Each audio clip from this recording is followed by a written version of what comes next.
Right now, your mind may be cluttered with the frantic, echoing sounds of 1,000 past conversations, each one carefully tucked into a tiny, fragile jar of your own making. You feel the heavy, dust-caked weight of every word spoken, every sharp glance received, and every awkward silence that has lingered in the corners of your memory. There is a relentless, ceramic-dry fatigue in your spirit tonight, the kind that comes from spending your waking hours obsessively cataloging the ghosts of your own history, fearful that if you stop collecting these echoes, you will lose the map of who you are.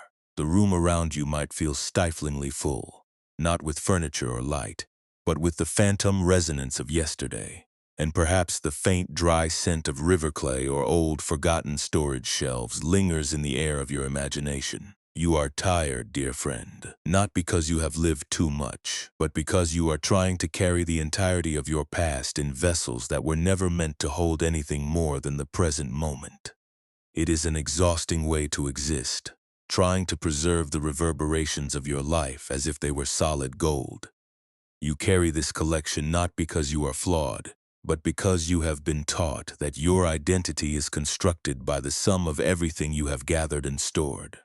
You feel that if you ever stopped refining these containers, if you ever stepped back from the shelves of your memory and let your hands fall open, you would simply disappear into a void of irrelevance. You are not broken for feeling this compulsion. You are simply responding to an old, deep-seated belief that your worth must be documented and filed away in the archives of your own mind. Tonight, we will not force your mind to become silent or still. We will not try to shatter your vessels or pretend that your need to remember is a sign of weakness. Instead, we are going to learn what happens when we finally stop trying to hold the past, and how the very forgetting you have been fighting is actually the most beautiful, melodic way to participate in the life of the world. Consider this paradox. The potter who is most obsessed with capturing the echo is often the one who never hears the music of the present. By standing so close to the shelf, with your nose against the clay and your ears filled with the internal playback of old grievances or missed opportunities, you have inadvertently shut yourself away from the vast, resonant symphony of the now. You think you are protecting your legacy, but you are actually just insulating yourself from the presence of the present. Buddhist wisdom offers a different view. The silence you fear is not a lack of depth, it is a lack of obstruction. It is not that your past is insignificant, it is that the echo is already gone.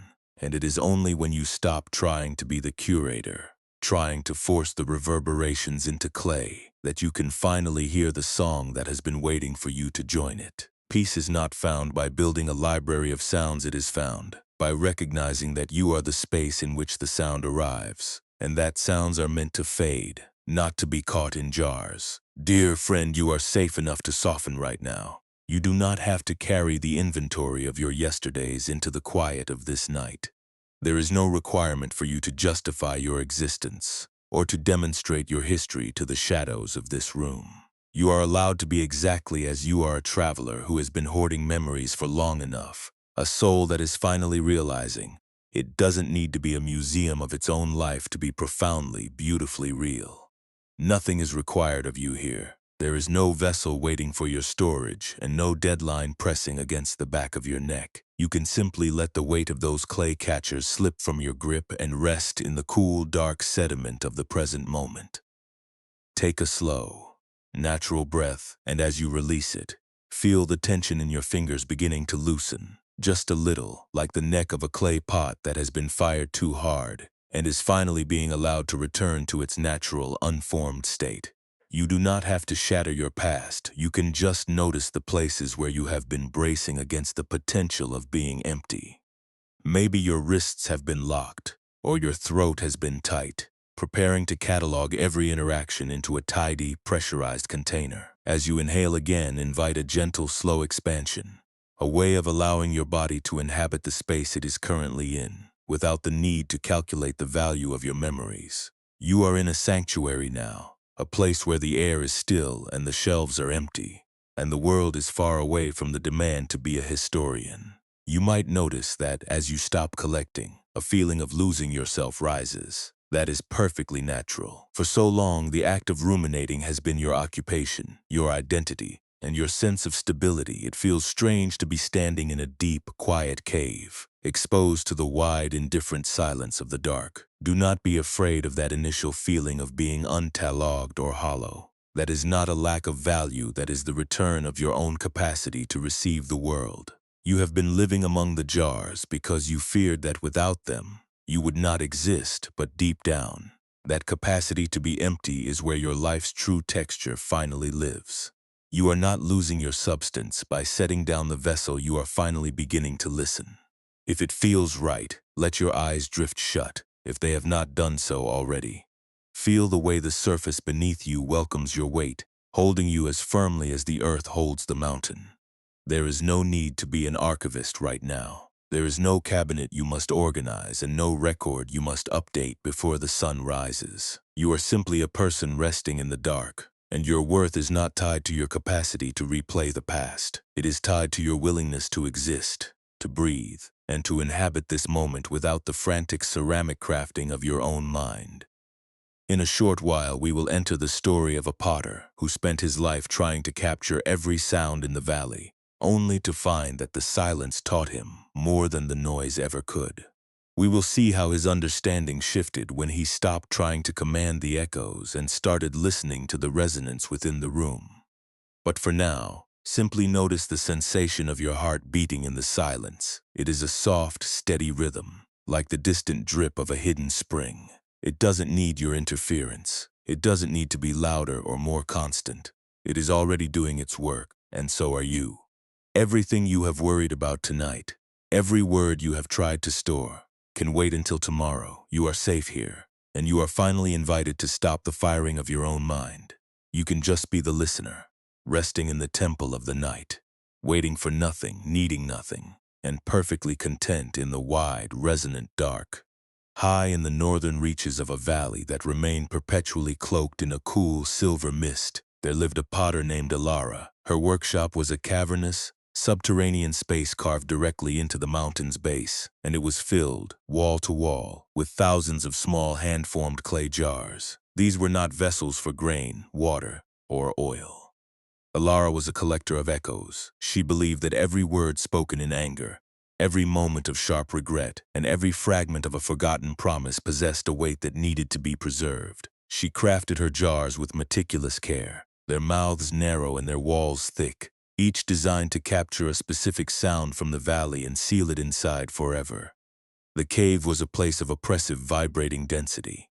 When the wind howled outside, Alara would hurry to her shelves, clutching a fresh, unfired pot, holding it up to the hollows of the rock to trap the mournful note of the gale before it could dissipate into the air. She lived in a state of frantic, sleepless vigilance, terrified that if she left the mouth of a jar unsealed for even a moment, the precious, painful history she had worked so hard to store would leak out and be lost to the indifferent silence of the valley. Her fingers were always caked in damp, gray clay, and her ears were constantly strained, listening for the next sound, the next tremor of the past that demanded her intervention.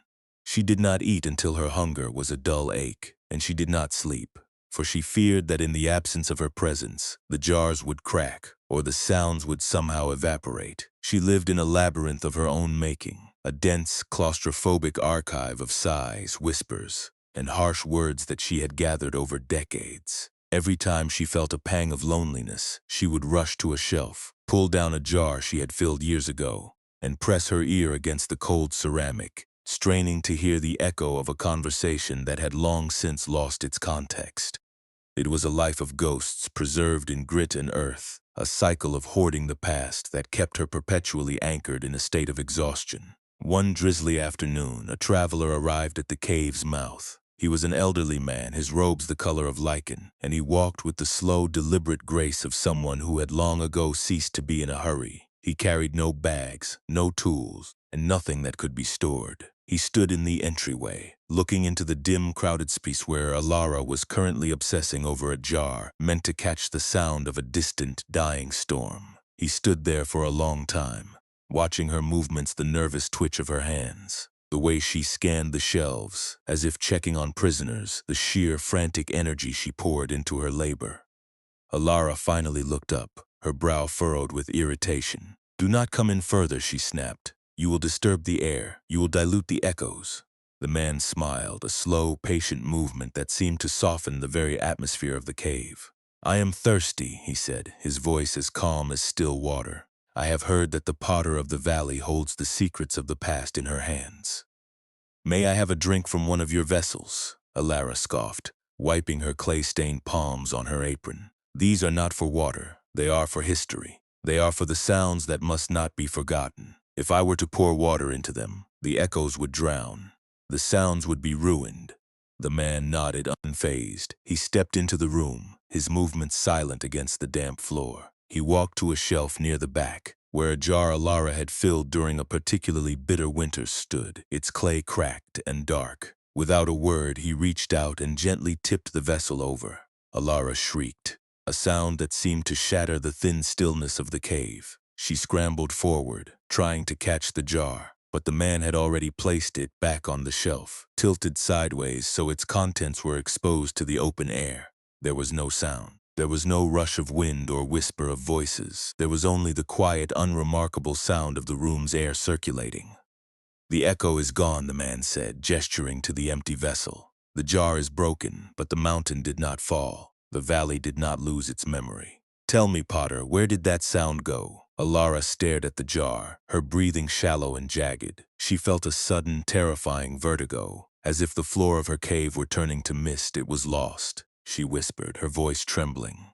That sound was the only record of a day I spent in despair. It was the only way I could hold on to the truth of what I felt. The man reached out and touched the clay, his finger tracing the crack in the vessel. The sound was never meant to be held, Alara. It was a ripple in the wind, a momentary disturbance in the stillness of the mountain. By trying to trap it, you have spent your life in a tomb. You have been so busy guarding the memory of the despair that you have forgotten how to breathe in the absence of it. He walked to the entrance and picked up a heavy, smooth rock from the doorway. He returned to the shelf, and with a swift, purposeful motion, he struck the jar. It shattered into a dozen pieces, the shards clattering against the stone floor. Alara flinched, closing her eyes, waiting for the silence to collapse, waiting for the ghosts to scream. But when she opened them, there was only the smell of damp earth and the dim, soft light filtering in from the valley. The man didn't move to break another. He simply sat down on the cold floor and looked at her. You are not the keeper of the past, he said, his voice now barely a murmur. You are the space where the past has passed through. If you keep trying to seal the world in clay, you will eventually find that you have no room for the light that comes with the dawn. Your life is not a collection, Alara. It is a departure. Alara looked at the broken shards of her work. She looked at her hands, which were shaking, not with the need to build, but with the shock of being empty. She felt a strange, cold draft moving through the cave, a draft that brought the scent of pine needles and the distant rushing melody of the valley stream. For years she had blocked this air, believing it to be a thief. Now she realized it was a guest. She sat down next to the shattered vessel, and for the first time, she allowed herself to feel the sensation of the cave's walls not as barriers, but as a shelter. She was not a potter of echoes anymore. She was simply a woman in a quiet room, and the silence which she had fought with every ounce of her strength was suddenly, shockingly, full of life. She realized then that her fear of forgetting was actually a fear of being present. As long as she could point to a jar and say, "That was the day I was hurt," she could avoid facing the fact that she was currently, right now in this moment, perfectly safe. She didn't have to be the custodian of her own misery. The memories were not her, they were just the dust that had settled on her shelves. She looked at the man, who was now simply watching the dust motes dance in the shaft of light, and she felt a wave of relief that made her eyelids heavy. She did not need to pick up the pieces. She did not need to bake more clay. She did not need to listen for the past. She could just sit here, in the dark, and let the echoes go where they always belonged, into the vast, unending silence of the world. This story is not suggesting that your history is meaningless, or that you should strive to become a person who feels nothing at all. It does not ask you to harden your heart against the difficult vibrations of life, nor does it suggest that you stop caring deeply about the people or the purposes you hold dear. It is simply inviting you to look at the difference between the chime of the world and the way you muffle your own life in response. For as long as you can remember, you have likely believed that your safety lay in silence, that if you could just keep your vulnerabilities covered in velvet, you would be untouchable. You assumed that the cracks in your metal were the evidence of your failure, and that the only way to avoid catastrophe was to ensure the world never heard the true, unvarnished sound of your heart. Buddhist wisdom suggests that this very effort is the source of a deeper exhaustion than any external difficulty could ever cause. There is a profound distinction between the first touch of life, the reality of being human, of being hurt, of being vulnerable, and the second touch, which is the internal reaction we pile on top. The first touch is what life brings to you. It is the inevitable contact with change, with disappointment, or with the friction of being a sensitive creature in a loud world. This first touch is not something you can control. It is simply the reality of having a beating heart. But the second touch, the one that keeps you pacing your workshop in the dead of night, is the layer of judgment, panic, and resistance your mind adds to the first. You add the second touch when you tell yourself that you are broken because you are hurting. You add it when you look at your history and see only a series of structural failures. You add it when you spend your energy not on living, but on maintaining the shroud, that internal struggle, the constant, frantic effort to keep the velvet pinned tight against the metal, is the source of your deepest weariness. It is not the world that has exhausted you. It is the iron hammer of your own self-judgment that you have been wielding against your own capacity to ring. When we speak of attachment, we are not talking about your capacity for love or your commitment to your craft. We are talking about the way the mind turns a preference into a rigid demand. You demand that your life remain flawless, that your emotions remain controlled, and that your path be free of any visible crack. When you demand this, you are effectively trying to prevent the bell from ever being heard. The more force you use to keep the velvet in place, the more you suffer, because you are denying the very nature of what you are. You are a bell designed for resonance, yet you are living as if you were a fortress designed for silence. Impermanence, the teaching that all things are shifting, is often misunderstood as a reason to be afraid. We see the changing world and we see the possibility of the strike, the possibility of the break. But the insight of the bell founder is that the break is not an ending. The truth that the mountain taught the temple keeper is that a life without resonance is a life that has never truly met the world. If you refuse to be heard, you are not saving yourself from pain. You are merely ensuring that you remain separate from the life that is trying to touch you. You are choosing a permanent, muffled safety over the risk of being a living, vibrating, and resonant presence. Letting go is not an act of surrender to failure. It is the act of dropping the velvet. It is the realization that your cracks are not flaws, but pathways for the light and for the sound to enter and exit your life. When you stop muffling your own truth, you are not becoming less. You are finally becoming enough. You are finally allowing the frequency of your own soul to travel, which is the only way you can ever truly connect with the people around you. They do not want a bell that is shrouded in silence. They want to hear the truth of you, in all your resonance, in all your fragility, and in all your beauty.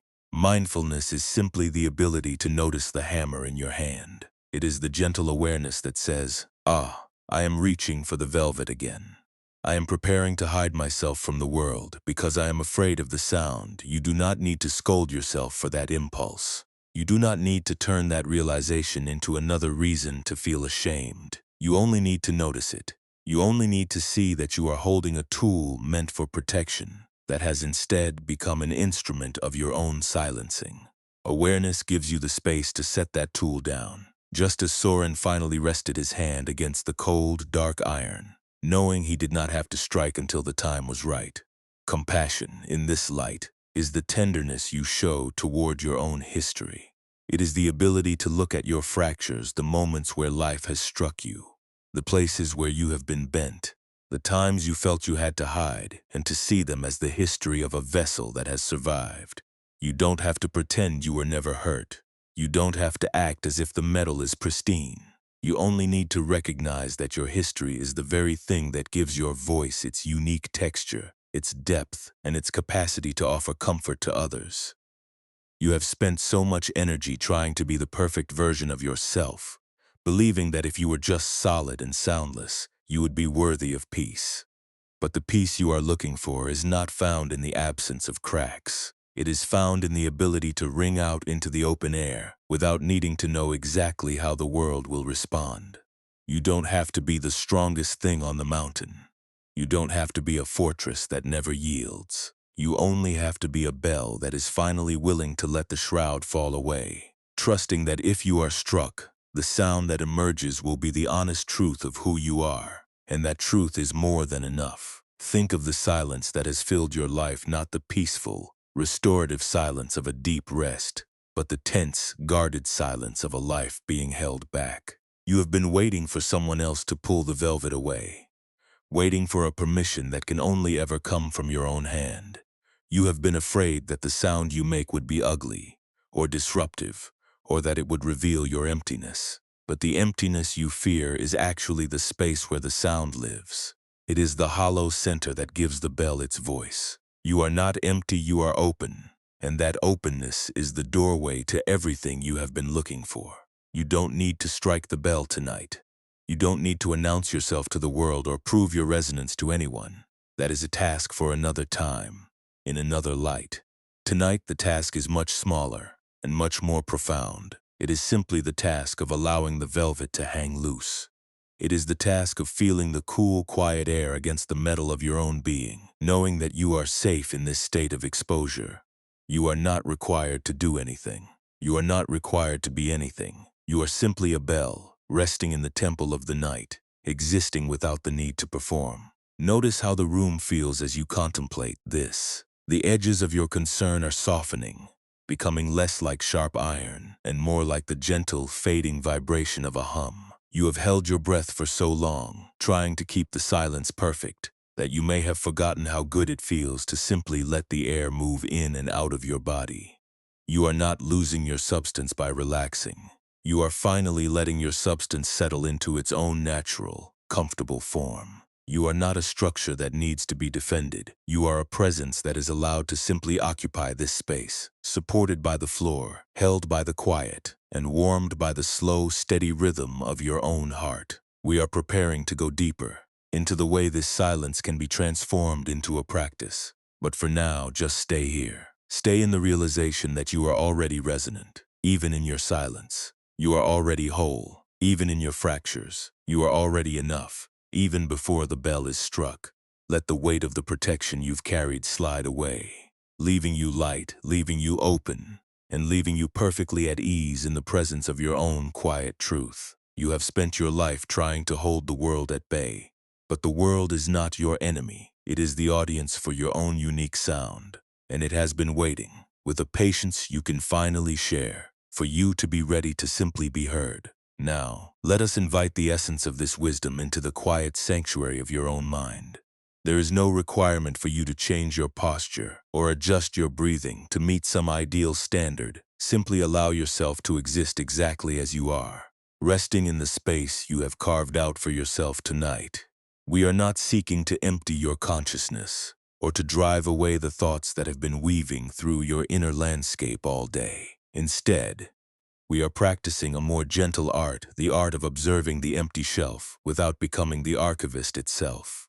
If it feels right, notice the rhythm of your own breathing. You do not need to lengthen it or force a specific pace, just observe the rise and fall of your chest, as if you were watching the gentle, shifting shadows move across the wall of a storage chamber at dusk. Each breath is an entry, and each breath is a release.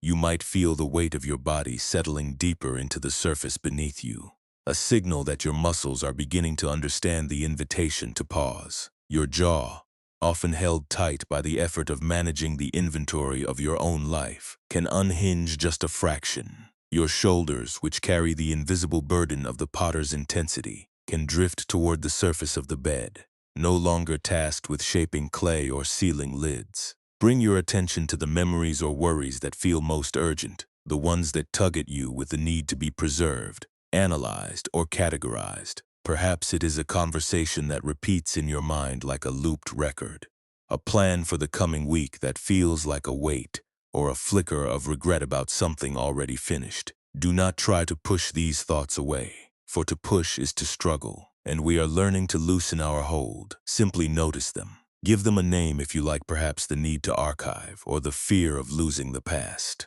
Acknowledge them for what they are. Patterns of energy, mental echoes that have been caught in the crevice of your mind. Imagine in the center of this quiet, resonant space, a single hollow clay jar. In your hands you hold this jar, the symbol of your need to catch, to save, to ensure that nothing is lost, and to prove that you are keeping your history intact. Whenever a thought arises that demands you trap it within the clay, or that warns you of emptiness if you allow yourself to stop hoarding, imagine yourself gently, slowly, opening your fingers. You are not discarding your life or your history, you are simply allowing the jar to fall, just a few inches, into the soft, dark sediment of the floor. You are taking the demand for collection out of your internal machinery and allowing your natural state to exist, even if only as a faint, distant note in a song you didn't have to catch. Watch as you let the clay go. Observe the way your hands feel, now that they are no longer curled around the cold, biting ceramic of the container. Feel the sense of openness in your palm. If the thought returns, if the urge to pull another jar from the shelf arises, know that this is not a failure. It is simply a habit of the mind, one that has kept you feeling in control for a long time. You can greet it with compassion, saying to yourself, I see you, but I do not need to seal you in clay right now and then. With the same gentle patience, you can place that impulse too upon the ground, letting it settle into the dust. There is no rush to finish this process.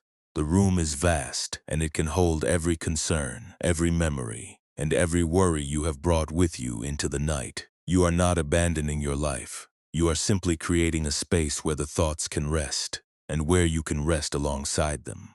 You are the potter who has finally decided to lay down the clay, realizing that the value of your existence was never something that could be stored, because it was always the resonance itself. You are finally allowed to be uncollected, uncatalogued, and unarchived.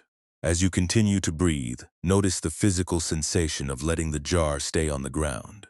Does your chest feel lighter, even by a small degree? Does the space behind your eyes feel a little less crowded? This is the sensation of shifting from the role of the curator to the role of the listener. You are watching your life unfold, rather than constantly trying to force it into a static, unchanging container. You might notice that when you stop catching the echoes, the world doesn't disappear. It remains, held together by the same forces that keep the stars turning and the night air moving. It is not your collection that keeps your life intact. It is the natural, rhythmic flow of existence itself.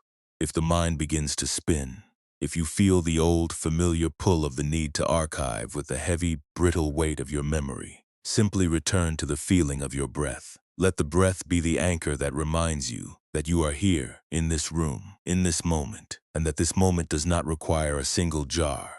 You are safe enough to be still. You are safe enough to be empty. Even if you don't feel entirely peaceful yet, even if the thoughts are still noisy or persistent, know that the act of noticing them, the act of choosing to let the jar drop, is the most profound kind of wisdom. You don't need to believe that everything will be perfect tomorrow. You don't need to resolve the tension of your archives. You only need to be present with the person who is resting right now. This is a practice of kindness toward yourself, a way of saying that you are worthy of existing even when you aren't sure what echoes you are letting go of. Your value is not tied to the number of jars you have filled or the clarity of your history. It is inherent, quiet, and shifting, much like the changing light on the valley floor at dusk. Stay here for a few more cycles of breath, feeling the air fill your lungs and then empty out, carrying away the residue of the day's frantic effort to stay documented. You are like the potter in the cave, finally letting the tools of his struggle rest in the cool, silent air of the night. The work is done, for now the room is held in the hands of the evening. Everything is as it is, and for tonight that is enough. Feel your body becoming heavier, sinking into the support beneath you, trusting that the earth is strong enough to carry your weight, and that the night is soft enough to cradle your tired, striving heart. You are not losing your identity by letting go. You are finally finding the stillness that has been waiting for you all along. You are not a museum meant to run until you crack. You are a person, and your rest is the most honest note in the song. Let the jars stay broken. Let the history be silent. You are safe enough to simply be. In a different valley, far beyond the reach of Alara's cave, there lived a young man named Kenji, who served as the keeper of the great bell. This bell was a massive weathered bronze instrument that hung in a high wooden pavilion overlooking a vast emerald sea. It was the custom of the village that at the very first sign of the winter solstice, the bell must be struck to mark the passage of the year and to welcome the return of the light. Kenji was a man of immense duty, and he had come to believe that his entire worth depended on the clarity, the duration, and the perfect tone of that single annual strike. For months he prepared. He polished the bronze until it shone like a mirror, and he practiced his strike 100 times a day, terrified that if the sound were muddy, or if it faded too quickly, he would have failed the village, the ancestors, and himself. His struggle was not that he was lazy, it was that he was deafened by his own intent. He held the heavy, padded mallet with such white-knuckled rigidity that his shoulders were permanently knotted. He analyzed the air currents. He studied the humidity, and he obsessed over every minor flaw on the bell's surface. He wanted to capture the perfect note, to freeze it in the air, and to force the world to listen to his excellence. When he struck the bell, he would stand frozen, straining his ears, desperate to hold on to the sound as it rippled out over the water, feeling a sickening sense of defeat the moment it inevitably began to wane.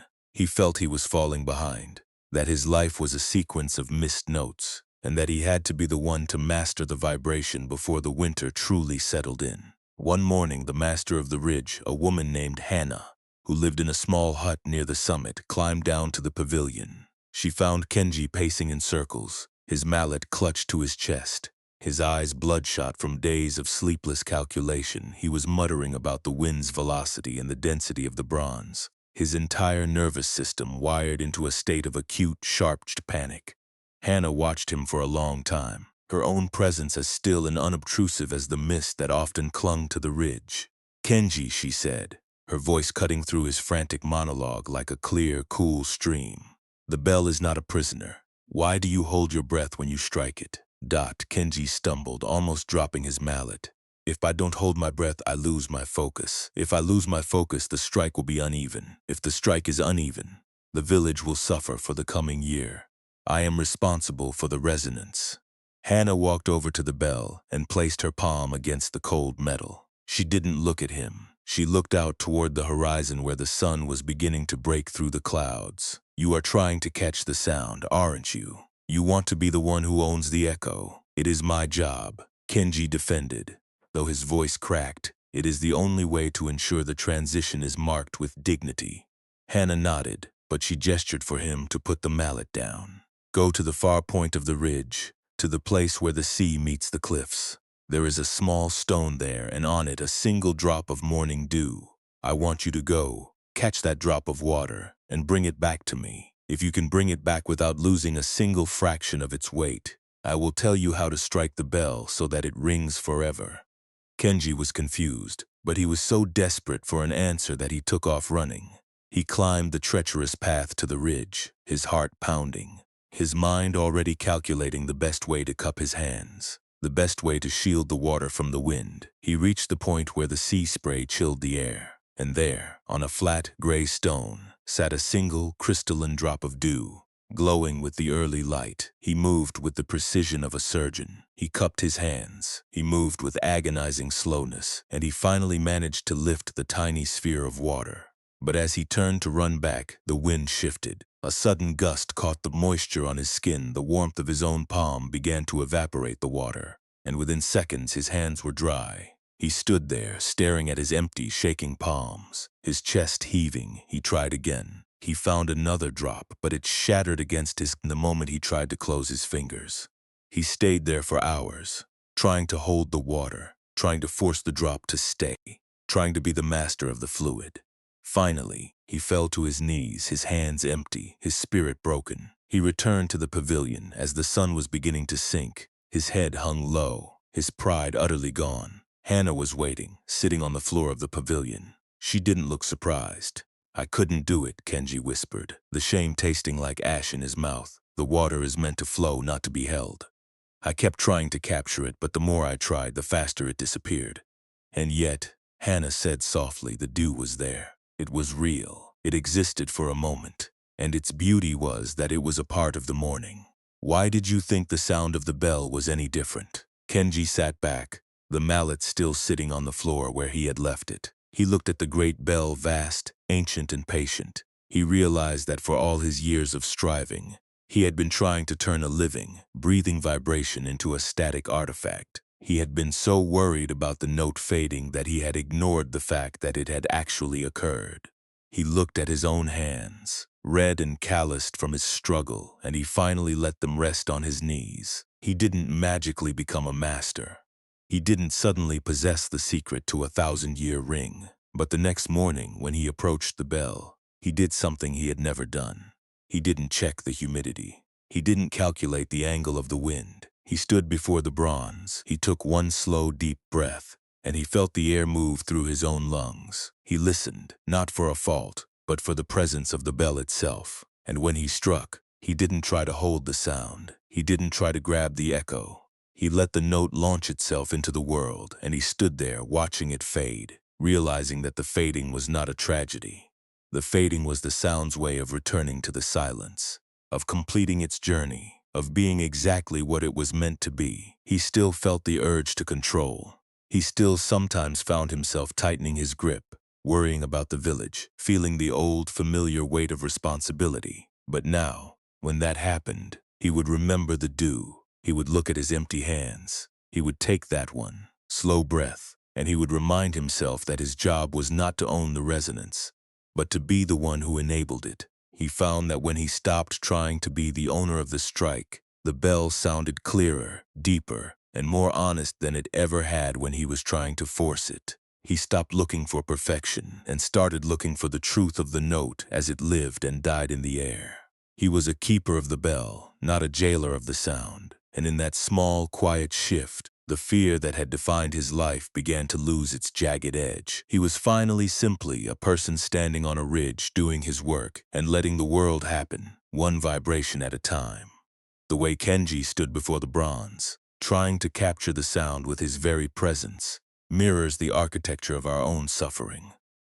We believe that if we are not actively patrolling the perimeters of our internal archives, if we are not constantly listening for the vibrations of old mistakes, we are somehow losing the evidence of our own relevance. This belief is a heavy, brittle kind of labor. It forces you to live in a state of chronic vigilance, where every interaction is scanned for errors and every past conversation is replayed as if it were a record of your worth. You have been treating the echo chamber of your memory like a bank vault, convinced that if you stop guarding it, the emptiness that follows will prove you are small, forgotten, or fundamentally incomplete. But this very effort, this obsessive need to contain the reverberations of what has already passed, is the precise source of the exhaustion that settles into your chest when the lights go out. Consider the intricate mechanism of your own distress. When you encounter a situation that challenges your sense of order, perhaps a sudden shift in your plans, a word that leaves you feeling exposed, or a persistent awareness that you are not where you thought you would be. This is the first touch of life. It is the raw, unadorned reality of being human in a world that is inherently unscripted. It is the sudden drop in temperature when the clouds move in, or the feeling of being caught in the rain without your coat. This first touch is unavoidable. It is simply the friction of having a heart that beats in rhythm with a changing world. But the second touch, the one that keeps you pacing your internal corridors in the dead of night, is something entirely different. It is the layer of judgment, panic, and fierce, muscular resistance your mind pours over the first touch as if to fix it. You add this second wound when you declare that the situation should not be happening, or that the fact you are hurting is evidence of your personal deficiency. You add it when you look at your history and see only a series of jars you failed to seal, or when you spend your energy not on living, but on maintaining the inventory of your regrets. That internal struggle, the constant, Frantic effort to make the past stay in its container is the source of your deepest weariness. It is not the world that has exhausted you. It is the frantic attempt to preserve the echoes that you have been wielding against your own capacity to exist in the present. You are trying to scrub the dust off your history, even when the dust is simply the sign that you have traveled a long, arduous road. When you attempt to fix yourself through shame, you are essentially trying to mend the library of echoes by pacing it faster. By dusting the jars with even more intensity, you are using the very tool of your suffering self-judgment to try and create a state of peace. But you cannot create openness through the energy of conflict. When you judge yourself for ruminating, you only create more tension. When you judge yourself for being human, you only add bitterness to the experience of being. This is why you feel like you are chasing your own shadow. You are attempting to resolve the restlessness of the mind by using the restlessness of the mind as your primary instrument, never realizing that the instrument itself is what keeps the room so loud. The wisdom offered here is not that you should stop having memories or stop reflecting on the past. It is that you should stop treating every echo as a law and every memory as a mandate that defines your future identity. When a thought of past embarrassment arises, you don't have to turn it into an identity. You don't have to become the jar. You can simply observe it as the wind passing through the valley. You can look at it and acknowledge, there is the feeling of being exposed, or there is a thought about how I should have acted differently. And then you can choose not to pick up the heavy, rusted mallet of judgment. You can choose not to invest your energy into the story that the echo is trying to tell you. You can let the sound ripple and fade, just as Kenji finally let the bells strike return to the silence. Peace is not the state where the memory is perfectly cleared and every echo has been silenced. Peace is the state where you are no longer at war with the fact that memories arise, that the past ripples forward, and that you are allowed to be in the middle of it. It is a different relationship with the reality of your history. When you encounter a painful memory, you no longer see it as a breach of your perimeter. You see it as a mark of your own survival. You no longer see your vulnerability as a personal failure. You see it as the space where the present moment can finally take root. Because you are not adding that second layer of resistance, the energy of the emotion does not get stuck. It moves, it flows, and it dissipates on its own, leaving your heart clear once more to hear the next sound. You have turned your pain into an identity because it felt like the only way to make sense of your experience. If you are the person who is always replaying the mistake, then at least you have a name for what you are going through. But this identity is a jar with no bottom. It locks you into a narrative that requires you to stay on guard, to keep checking the shelves, to keep explaining. Tonight you are invited to set that identity down. You are not your history. You are the cave in which the history occurred. You are not your mistakes. You are the listener who has stood for so long and is now finally allowed to sit down. You are not your anxieties. You are the vast open space that is capable of noticing them without being consumed by them. The fear of uncertainty is perhaps the deepest layer of this cage. You cling to the hope that if you can just predict what is coming by analyzing what has been, you will be safe. But the future is never as rigid as your fears pretend. It is fluid, it is open. And it is precisely because it is uncertain that it holds the possibility for genuine connection, for new patterns, and for unexpected moments of beauty. Your desire for total control over your history is actually a refusal to participate in the real life that is unfolding right in front of you. It is a refusal to let the wind enter the cave, and in that refusal, you are missing the very thing that makes the cave a home.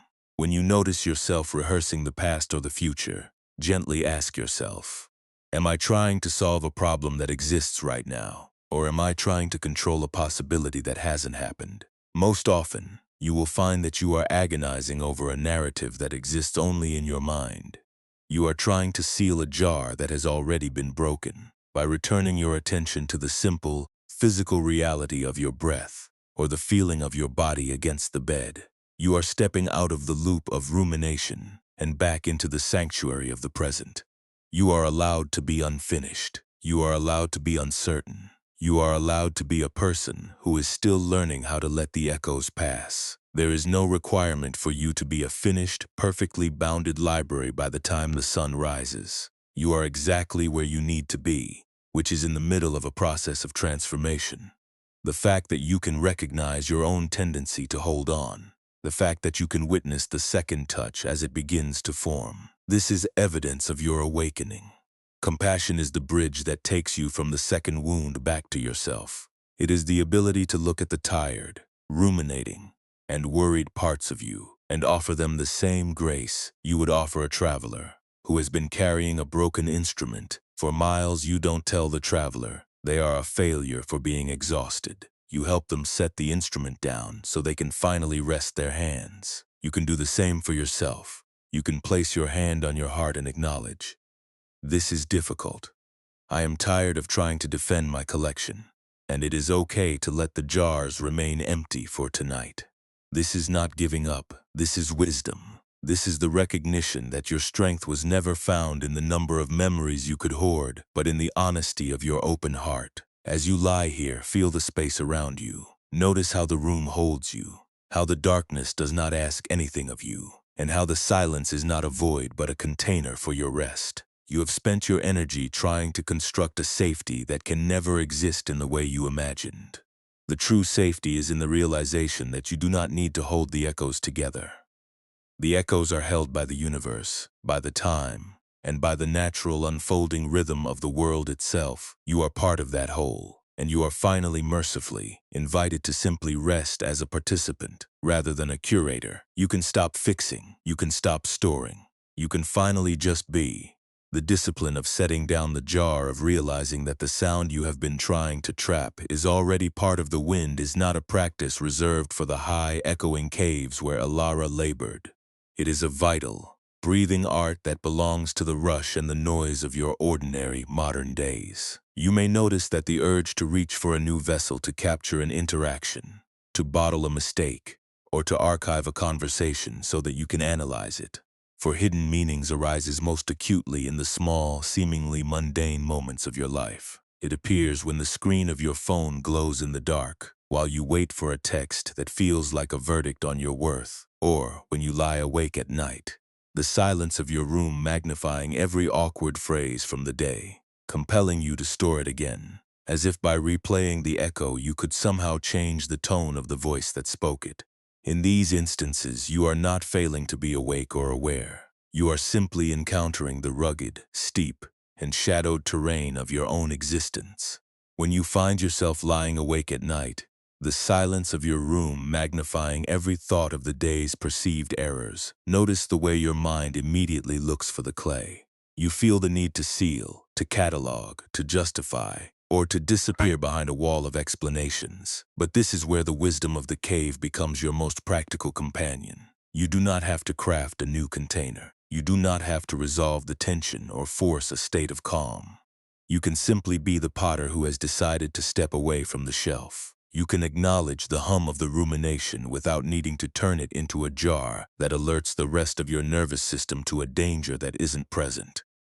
Peace is practiced in these small, unglamorous moments of restraint. The next time you find yourself about to react from a place of insecurity, pause. Take one single breath before your fingers touch the screen or your voice fills the air. Let that breath be the space between the echo and the shelf. In that tiny, fleeting pause, you are practicing the liberation of the sound. You are choosing not to act from a place of fear. You are deciding that your worth is not dependent on the messages you receive, but on the grace with which you inhabit your own unarchived silence. This is not weakness. It is a profound and sturdy strength. It is the wisdom of someone who knows that their identity is not a product of external hoarding, but a natural, inherent quality of their own being. Consider the times you feel you must smile while your heart feels heavy.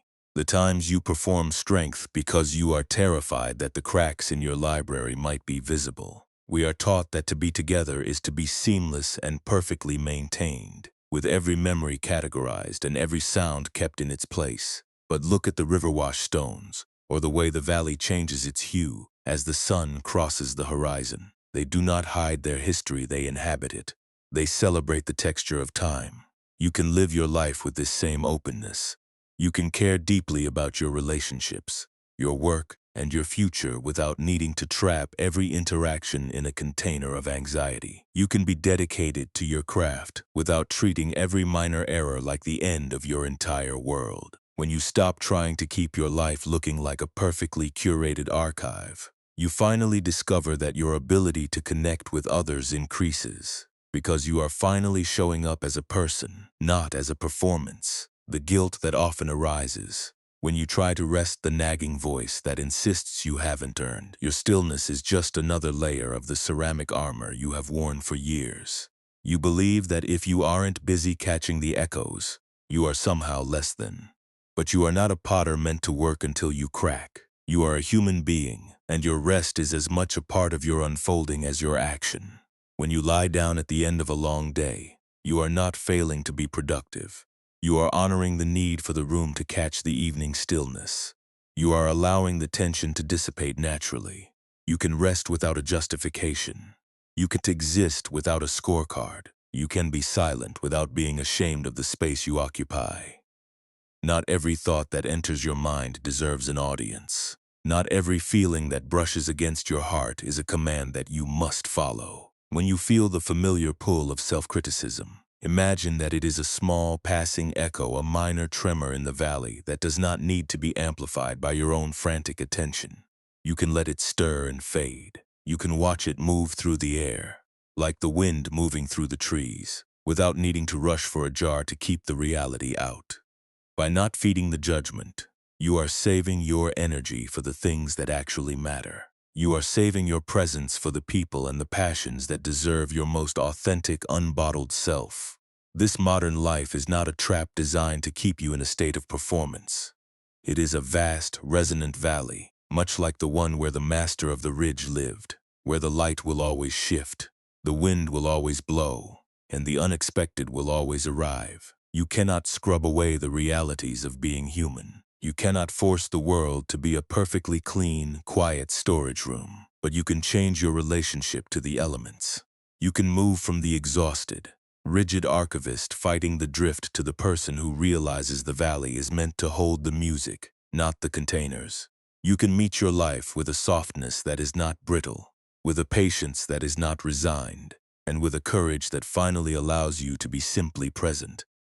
Think of the moments where you have felt most alive, most connected, and most at peace. They rarely occur when you are holding the fragile clay, or when you are tightly wound in the defensive shelves of your own history. They occur when you have let go.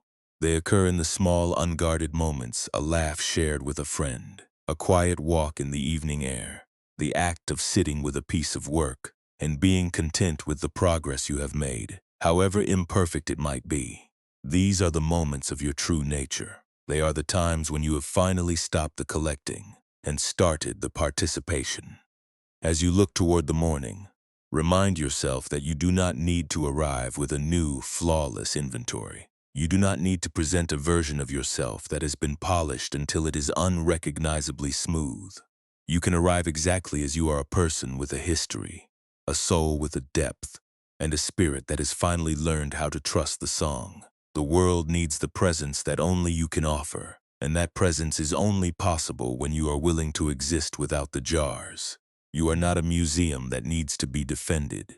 You are a valley that is meant to be inhabited. And so, in the small decisions you make tomorrow, the way you speak to yourself when you err, the way you pause when you feel the pressure to perform, the way you allow yourself to be still when the world is rushing, remember the valley. Remember that your worth is not a product of your archives, but of your capacity to hold the silence. You are doing the work of a lifetime by simply deciding to be a little kinder to your own unbottled edges. You are shifting the entire architecture of your inner world, moving from a vault of defensive storage to an open cave of lived experience.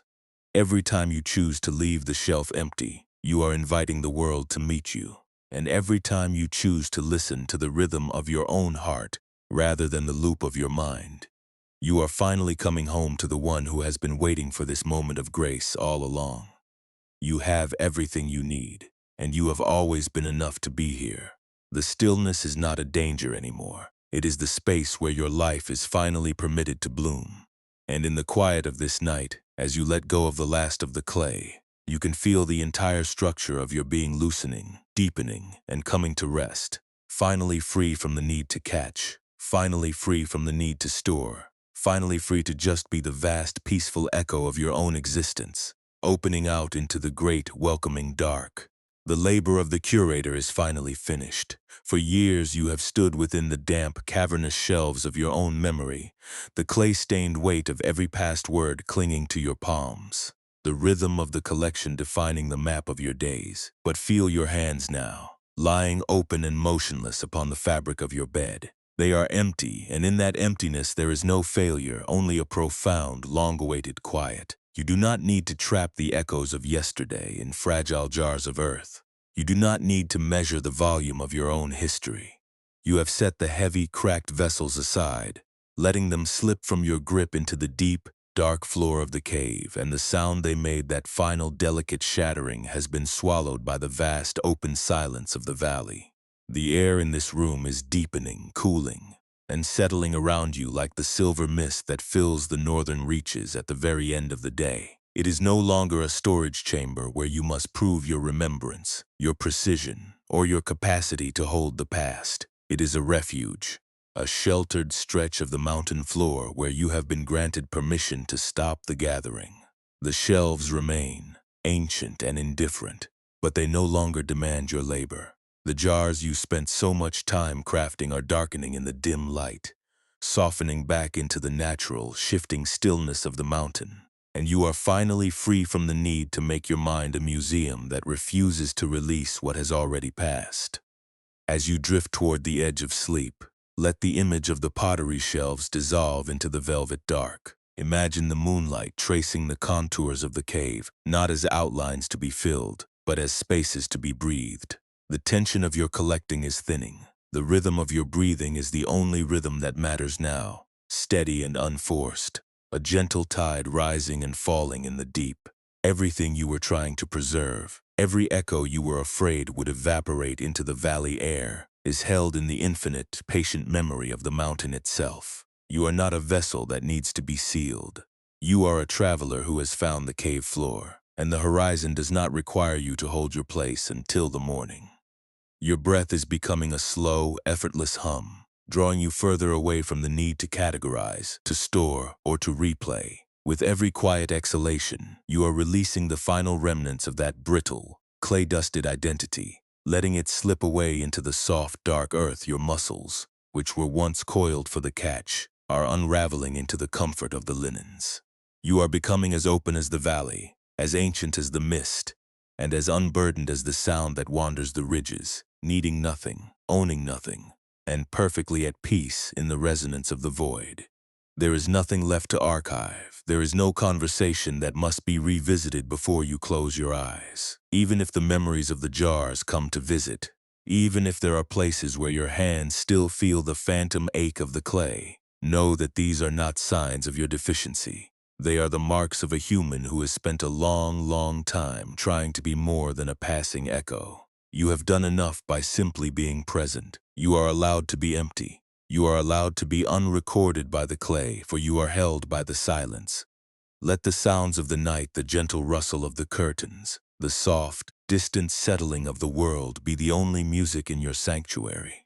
You are not required to provide a record. You are not required to be a testament to your own history. You are not required to keep the past stored with your own vigilance. The architecture of your soul is built on a grace deeper than your own anxious effort, and that foundation is holding you perfectly, securely right here, in this depth of rest. Your mind is like a deep, protected cave at the heart of the mountain, the air cool, the shadows kind, the surface undisturbed by the frantic pace of the day you have finally left behind. Feel the deep, restorative warmth spreading through your body, from the top of your head to the tips of your toes. It is the warmth of finally being home. It is the warmth of realizing that you have been enough all along, even when you were so busy trying to archive yourself into something that could never be lost. You have stepped out of the role of the curator, out of the role of the collector, and back into the role of the listener. And as a listener, You are entitled to the rest that this deep mountain stillness provides. You are entitled to the peace that this night offers, without any conditions, without any need to earn it through the labor of your memory. Everything that belongs to tomorrow will wait for tomorrow. Your ruminations, your unfinished chapters, the direction you are meant to take when the sun warms the ridge, they are not going anywhere, and they do not need your mental presence tonight. You are free to let them drift into the periphery, to let them exist as mere whispers rather than current demands. Your world is vast, contained, and entirely peaceful. It consists of the gentle rise of your chest, the touch of the pillow, and the quiet, steady rhythm of your own heart, which needs no jar and no history to be enough. As the last remnants of the day's gathering fall away, recognize the gift of this wide, unfilled expanse. It is not an absence of meaning, it is the presence of your own true nature. Beneath all the layers of hoarding and all the habits of the clay, it is the cave that is not defined by the storage. It is the valley that is not defined by the echo. It is you in your most essential, quiet, and peaceful form, resting in the stillness of the night, finally at one with the silence. Trust in the unfolding of the world. Trust in the cycle that turns the day into the night and the collecting into sleep.